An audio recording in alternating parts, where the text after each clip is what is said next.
ভারতে ভুয়া খবর এক বিপজ্জনক হুমকিতে পরিণত হয়েছে।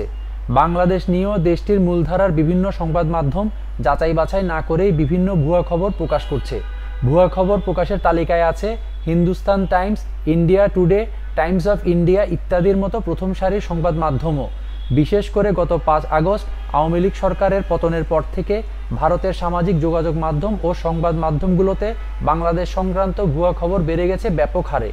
উদাহরণস্বরূপ গত 30 নভেম্বর ভারতের আগরতলা থেকে ঢাকাগামী শ্যামলী পরিবহনের একটি যাত্রীবাহী বাস ব্রাহ্মণবাড়িয়ায় সড়ক দুর্ঘটনার কবলে পড়ার ঘটনাকে হামলা উল্লেখ করে ভারতীয় গণমাধ্যমে অপপ্রচার করা হয়েছে বলে পুলিশ জানিয়েছে। ইমার্জেন্সি ব্রেক কষতে গিয়ে সড়কের পাশে থাকা একটি ডেলিভারি ভ্যানকে চাপা দেয় বাসটি, তবে এতে বাসের কেউ আহত হয়নি। কিন্তু ত্রিপুরা রাজ্য সরকারের পরিবহন মন্ত্রী সুশান্ত চৌধুরী ক্ষোভ জানিয়ে সামাজিক যোগাযোগ মাধ্যমে পোস্ট করেন। দেশটির বিভিন্ন গণমাধ্যমেও দুর্ঘটনাকে হামলা উল্লেখ করে সংবাদ প্রচার করা হয়। এর আগে গণহত্যা, দুর্নীতি ও কোটি কোটি ডলার পাচারের অভিযোগে আওয়ামী লীগের কয়েকজন নেতাকর্মীকে গ্রেফতার করা হলে ইন্ডিয়া টুডের প্রতিবেদনে বলা হয় বাংলাদেশে ডোনাল্ড ট্রাম্পের সমর্থকদের গ্রেফতার করা হয়েছে। তাৎক্ষণিকভাবে প্রধান উপদেষ্টার প্রেস উইং থেকে এ প্রতিবেদনের মিথ্যা তথ্য খণ্ডন করা হয়।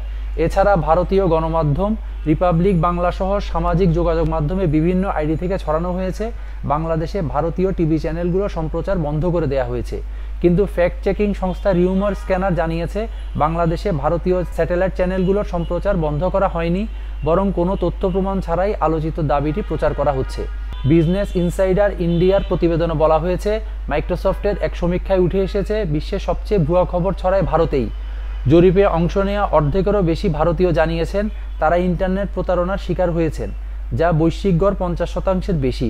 অন্যদিকে 42% ভারতীয় বলেছেন তারা ফিশিং বা স্পুফিংয়ের সম্মুখীন হয়েছেন। এই জরিপে ব্যক্তিগত তথ্য সংগ্রহ, অনলাইন বুলিং, অনাকাঙ্ক্ষিত যৌন বার্তা, মিথ্যা তথ্য ও ভুয়া খবর সহ বিভিন্ন অনলাইন ঝুঁকির বিষয়গুলো বিশ্লেষণ করা হয়েছে। এতে দেখা গেছে ভারতে পরিবার ও বন্ধুবান্ধব কর্তৃক অনলাইনে ঝুঁকি ছড়িয়ে পড়ার হার দ্রুত বাড়ছে। 2018 সালের মে মাস পর্যন্ত ভারতে পরিবার ও বন্ধুদের মাধ্যমে অনলাইনে ঝুঁকি ছড়ানোর হার 9% পয়েন্ট বেড়ে 29% পৌঁছেছে। নিউজ ডেস্ক, চট্টগ্রাম সময়।